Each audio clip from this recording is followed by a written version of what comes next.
샬롬 류 선생의 구속사 천국열차 유도순 목사님의 신구약 성경 파노라마를 낭독하는 시간입니다. 지금은 디도서 파노라마 서론입니다. 요약 파노라마. 주제 하나님이 해주신 교리와 성도들이 해야 할 의무.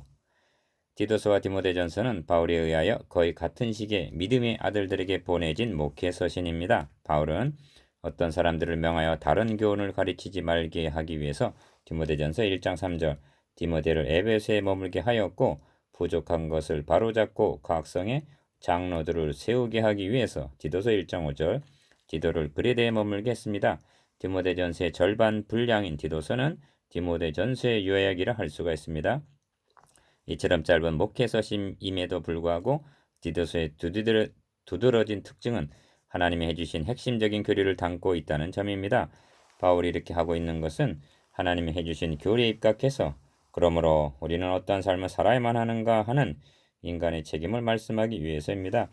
그러므로 디도서를 통해서 말씀하려는 주제가 하나님이 해주신 교리에 입각해서 선한 일에 열심하는 하나님의 친 백성이 되게 하라가 될 수가 있습니다. 2장 14절 은혜와 영광과 사랑의 나타내심.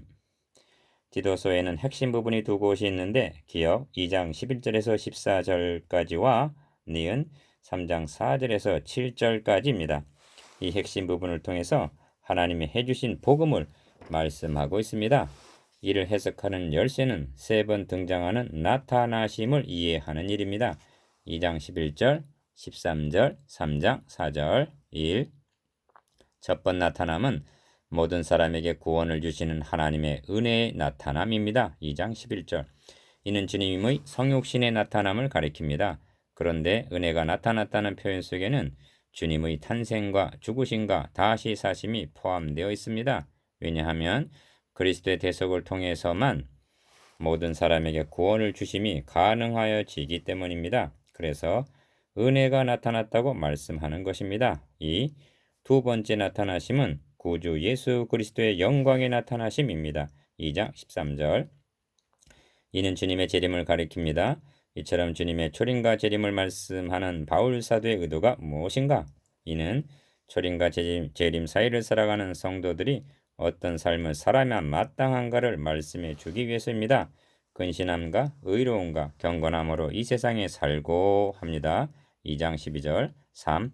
세 번째 나타남은 우리 구주 하나님의 자비와 사랑, 사랑하심을 나타내심입니다. 3장 4절 이는 하나님이 우리에게 어째서 이렇게 해주셨는가를 말씀함입니다. 그것은 우리에게 자격이나 공로가 있어서가 아니라 전적으로 하나님의 자비와 사랑하심 때문이라는 것입니다. 변화된 신분과 지휘. 이처럼 은혜와 영광과 사랑을 나타내심으로 우리에게 무엇을 해주셨는가? 크게 5가지를 말씀합니다. 1. 첫째는 불법에서 우리를 구속하여 주셨습니다. 2장 14절 구속이란 대신 값을 지불하고 자유케 해주심을 가리킵니다. 우리는 죄값에 팔린 사탄의 노예였습니다. 이를 구속해 준다는 것은 죄값인 사망, 즉 대신 죽음으로만이 가능해지는 것입니다. 그래서 그가 우리를 대신하여 자신을 주셨다고 말씀하는 것입니다. 2장 14절 상반절 신구약을 막론하고 죄값에 팔린 자가 하나님의 백성이 되는 방도는 구속을 통해서뿐임을 명심한다는 것은 중요한 요점입니다. 다른 점이 있다면 구약시대 성도들은 그림자인 유월절 양의 피를 통해서 그리스도를 바라봄으로 구속을 받았다는 점뿐입니다. 둘째는 중생 즉 거듭남을 받았습니다. 3장 5절 그리스도인이 된다는 것은 개선되는 것이 아닙니다. 옛사람은 죽고 새사람으로 다시 태어남으로 되는 것입니다. 이는 하늘의 밀이 땅에 떨어져 죽음으로 많은 열매를 맺은 같이 그리스도의 죽으심으로 가능해진 것입니다. 3. 셋째는 의롭다함을 얻었습니다. 3장 7절 상반절 이는 의롭게 되었다는 뜻이 아닙니다. 하나님께서 인간을 직접 보시게 되면 모든 사람이 죄 아래 있고 심판 아래 있게 됩니다. 오직 우리를 대신하여 정죄를 받으신 예수 그리스도의 십자가의 피를 통해서 보실 때 의롭다고 여겨지실 수가 있으신 것입니다. 그러므로 칭의 교리는 우리를 정죄감에서 자유하게 해줍니다. 하나님의 은혜의 보좌 앞에 담대히 나아가게 해줍니다. 4. 넷째는 후사가 되었다고 말씀합니다. 3장 7절 하반절. 후사란 대를 이을 자입니다. 하나님께서 우리에게 해주신 일은 구속, 중생, 칭의가 끝이 아닙니다. 이것이 전부가 아닙니다. 그렇게 해주신 목적은 후사가 되게 해주시기 위해서입니다. 성경은 구원 얻은 성도들을 후사 또는 유업을 이을 자라고 말씀합니다.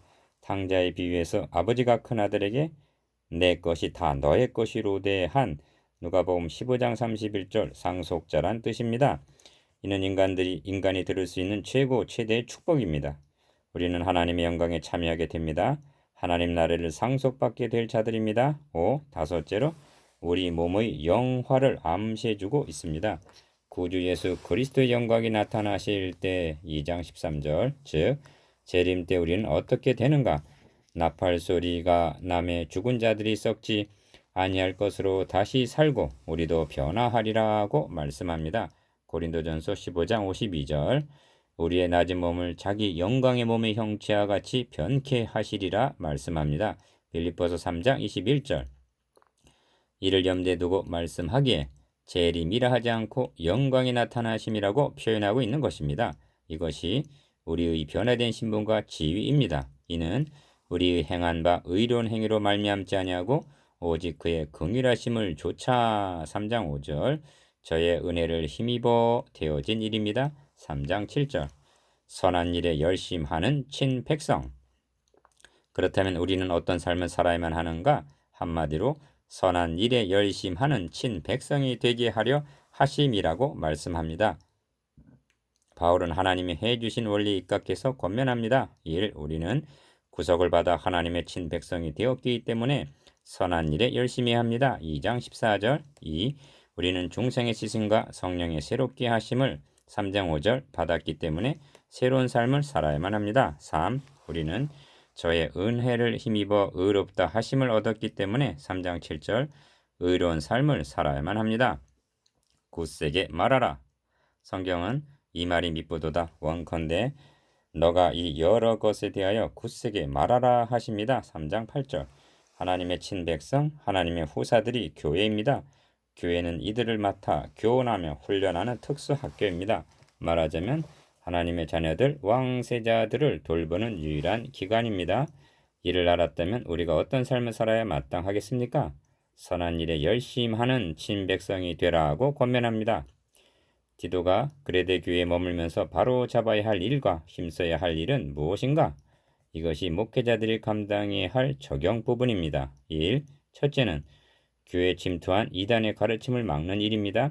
저희의 입을 막을 것이라 이런 자들이 더러운 일을 취하려고 마땅치 아니한 것을 가르쳐 집들을 온통 엎드려 치는도다 합니다. 1장 11절 2. 이단과는 반대로 바른 교훈을 2장 1절 가르쳐 성도들을 바로 세우는 일입니다. 3. 이 일을 지속적으로 감당할 각성의 장로를 세우는 일입니다. 1장 5절 여러분 다시 요약해서 말씀드립니다. 먼저 하나님이 해주신 일을 굳세게 선포해야만 합니다. 그리스도의 대속으로 말미암아 하나님의 친백성이 되고 중생과 의롭다 하심을 얻어 하나님의 후사가 되었습니다. 이를 먼저 더 많이 역설하라는 말씀입니다. 그렇게 하노라면 자발적인 순종이 뒤따르게 되는 것입니다. 거듭나고 의롭다함을 얻은 우리로 말미암아 하나님의 말씀이 회방을 받으시게 해서야 되겠습니까? 2장 5절 후사가 되고 영화롭게 될 자녀들로 말미암아 아버지의 이름이 모독을 받으시게 해서야 되겠습니까? 하나님의 친 백성들은 이는 범사에 우리 구주 하나님의 교훈을 빛나게 하려 함이라고 말씀합니다. 2장 10절 하나님의 교훈을 빛나게 하십니다. 빛나게 하십시다. 이 세상 사는 동안 근심함과 의로움과 경건함으로 살아가면서 근신함과 이 세상에 사는 동안 근신함과 의로움과 경건함으로 살아가면서 두 번째 나타나심을 사모하십시다.